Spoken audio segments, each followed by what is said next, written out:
ವೀಕ್ಷಕರೇ, ನೀವು ನೋಡ್ತಾ ಇರ್ತಕ್ಕಂತಹ ಫೋಟೋ ಒಬ್ಬ ಸಾಮಾನ್ಯ ವ್ಯಕ್ತಿಯದಲ್ಲ, ಒಬ್ಬ ಸಾಮಾನ್ಯ ಪೊಲೀಸ್ ಅಧಿಕಾರಿಯದಲ್ಲ, ಒಬ್ಬ ದಕ್ಷ ಆಡಳಿತಗಾರ ಕರ್ನಾಟಕವನ್ನು ನಡೆಸುತ್ತಿರ್ತಕ್ಕಂತಹ ಒಂದು ಮಾಹಿತಿ ಇದು.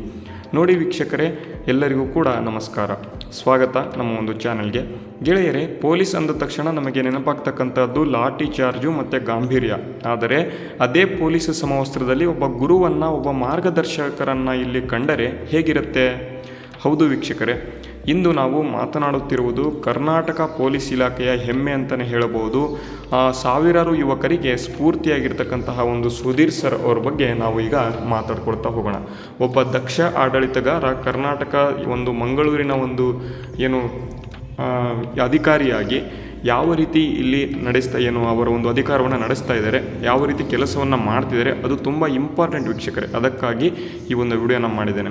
ವಿಡಿಯೋನ ಶುರು ಮಾಡೋದಕ್ಕಿಂತ ಮುಂಚೆ ನೀವೇನಾದರೂ ಫಸ್ಟ್ ಟೈಮ್ ನಮ್ಮ ಚಾನಲ್ನ ನೋಡ್ತಾ ಇದ್ದರೆ ಎಲ್ಲರೂ ಕೂಡ ತಪ್ಪದೇ ಚಾನಲ್ನ ಸಬ್ಸ್ಕ್ರೈಬ್ ಮಾಡ್ಕೊಳ್ಳಿ, ಮತ್ತು ಮುಂದೆ ಬರ್ತಕ್ಕಂಥ ಎಲ್ಲ ಒಂದು ಫ್ಯಾಕ್ಟ್ ರಿಲೇಟೆಡ್ ವಿಡಿಯೋಗಳನ್ನ ನೀವು ನೋಡ್ಕೊಳ್ತಾ ಹೋಗಿ. ನೋಡಿ, ಸುಧೀರ್ ಸರ್ ಅವರು ಯಾರು ಅಂತ ನೀವು ನೋಡೋದಾದರೆ, ಒಬ್ಬ ಪೊಲೀಸ್ ಅಧಿಕಾರಿಯಾಗಿ ಕರ್ತವ್ಯ ನಿಭಾಯಿಸುವುದು ಸುಲಭ ಅಲ್ಲ. ಅದರ ನಡುವೆಯೂ ಸಮಯ ಮಾಡಿಕೊಂಡು ಸ್ಪರ್ಧಾತ್ಮಕ ಪರೀಕ್ಷೆಗಳಿಗೆ ಸಿದ್ಧತೆ ನಡೆಸ್ತಾ ಇರತಕ್ಕಂತಹ ಒಂದು ಗ್ರಾಮೀಣ ಭಾಗದ ಪ್ರತಿಭೆಗಳಿಗೆ ದಾರಿದೀಪವಾಗ್ತಾ ಇದ್ದಾರೆ.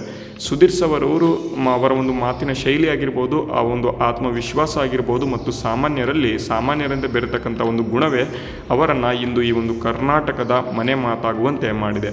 ವೀಕ್ಷಕರೇ, ನೀವು ನೋಡಬಹುದು, ಮಂಗಳೂರಿನಲ್ಲಿ ಇರ್ತಕ್ಕಂಥ ಜನ ಇವತ್ತಿಗೆ ಈ ರೀತಿಯಾಗಿ ಇರಲು ಕಾರಣ ಯಾರಪ್ಪ ಅಂತಂದರೆ ನಮ್ಮ ಒಂದು ದಕ್ಷ ಆಡಳಿತಗಾರರಾಗಿರ್ತಕ್ಕಂತಹ ಸುಧೀರ್ ಸರ್. ನೀವು ಎಲ್ಲರೂ ಕೂಡ ನೋಡಿರ್ಬೋದು, ನಾನು ತೋರಿಸ್ತಾ ಇರ್ತಕ್ಕಂತಹ ಒಂದು ಇಮೇಜ್ ನೀವು ನೋಡ್ತಾ ಇರ್ಬೋದು. ಈ ಒಂದು ದಕ್ಷ ಆಡಳಿತಗಾರ ಕರ್ನಾಟಕವನ್ನು ಯಾವ ರೀತಿ ಮುನ್ನಡೆಸಿಕೊಂಡು ಹೋಗುತ್ತಿದ್ದಾನೆ ಅಂತಕ್ಕಂಥದ್ದು.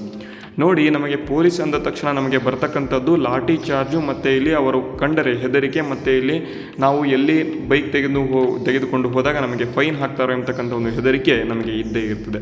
ಆದರೆ ಒಬ್ಬ ದಕ್ಷ ಆಡಳಿತಗಾರ ಯಾವ ರೀತಿ ಹೇಳಿದ್ದಾನೆ ಅಂತ ನೀವು ನೋಡಿದರೆ, ನೋಡಿ, ಗರ್ಲ್ಸ್ PGನಲ್ಲಿ ನೀವೇನಾದರೂ ಬಾಯ್ಸ್ ಹೋದರು ಅಂತ ಅಂದರೆ ಯಾರು ಕಂಪ್ಲೇಂಟನ್ನು ಕೊಡಬೇಕು ಅಂತ ಇಲ್ಲಿ ಇತ್ತೀಚೆಗೆ ನಡೆದಂತಹ ಒಂದು ಮೀಡಿಯಾ ಒಂದು ಸಂದೇಶಗಳಲ್ಲಿ ಸುಸಜ್ಜಿತವಾಗಿ ಮಾಹಿತಿಗಳನ್ನು ನೀಡಿದ್ದಾರೆ. ಮೀಡಿಯಾದವರಿಗೆ ಕರೆಕ್ಟಾಗಿ ಬಾರಿಸಿದ್ದಾರೆ.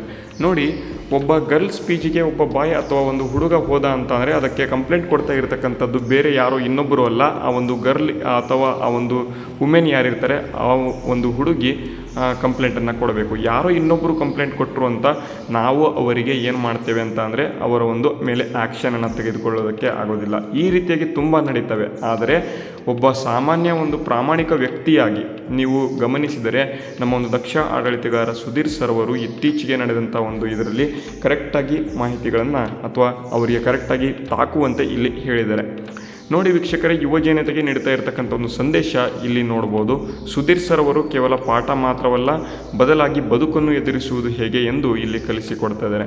ಸೋತಾಗ ಕುಗ್ಗದೆ, ಗೆದ್ದಾಗ ಬೀಗದೆ, ಗುರಿಯತ್ತ ಹೇಗೆ ಸಾಗಬೇಕು ಎಂಬುದಕ್ಕೆ ಅವರೇ ಒಂದು ದೊಡ್ಡ ಉದಾಹರಣೆ ಅಂತ ನಾವು ಇಲ್ಲಿ ಹೇಳಬಹುದು. ನೋಡಿ, ಒಬ್ಬ ಪೊಲೀಸ್ ಅಧಿಕಾರಿಯಾಗಿ ಸಮಯ ಪ್ರಜ್ಞೆ ಮತ್ತು ಶಿಸ್ತಿನ ಮಹತ್ವ ಯಾವ ರೀತಿ ಇರಬೇಕು ಅಂತಲೂ ಕೂಡ ಇವರು ಇಲ್ಲಿ ಸಾರ್ತಾ ಇದ್ದಾರೆ. ಎಷ್ಟೇ ಎತ್ತರಕ್ಕೆ ಬೆಳೆದರೂ ನೆಲದ ಗುಣ ಮರೆಯಬಾರದು ಎಂಬುದನ್ನು ಅವರ ನಡೆ, ನುಡಿ ಮತ್ತು ಇಲ್ಲಿ ಎಲ್ಲವೂ ಕೂಡ ತೋರಿಸಿಕೊಡ್ತದೆ. ನೋಡಿ, ಕೊನೆಯದಾಗಿ ಹೇಳಬೇಕಂತ ಅಂದರೆ ಸಮವಸ್ತ್ರ ಅನ್ನೋದು ಕೇವಲ ಅಧಿಕಾರ ಅಲ್ಲ, ಅದು ಜನರ ಸೇವೆ ಮಾಡುವ ಒಂದು ಅವಕಾಶ ಅಂತ ಇಲ್ಲಿ ಸಾಬೀತುಪಡಿಸಿದವರು ನಮ್ಮ ಒಂದು ಸುಧೀರ್ ಸರ್. ಇಂತಹ ಒಂದು ದಕ್ಷ ಆಡಳಿತಗಾರರು ನಮ್ಮ ಒಂದು ಕರ್ನಾಟಕಕ್ಕೆ ಮತ್ತೆ ಹುಟ್ಟಿ ಬರಬೇಕು ಅಂತ ನಾವು ಇಲ್ಲಿ ಏನಪ್ಪ ಮಾಡೋಣ ಅಂತ ಅಂದರೆ ಸ್ಫೂರ್ತಿಯನ್ನು ಇಲ್ಲಿ ಕೊಡೋಣ. ಮತ್ತು ಇದೇ ರೀತಿಯಲ್ಲಿ ಹೆಚ್ಚಿನದಾಗಿ ಹೊಸ ಒಂದು ದಕ್ಷ ಆಡಳಿತಗಾರರು ಇನ್ನೂ ಕೂಡ ಬರಲಿ ಅಂತ ನಾವು ಇಲ್ಲಿ ಹೇಳೋಣ ಅಂತ ಹೇಳ್ತಾ ಇವತ್ತಿನ ತರಗತಿಯನ್ನು ಅಥವಾ ಇವತ್ತಿನ ಒಂದು ವಿಡಿಯೋನ ನಿಮಗೆ ಇಲ್ಲಿ ಮುಗಿಸ್ತೇನೆ. ಜೈ ಹಿಂದ್, ವಂದೇ ಮಾತರಂ.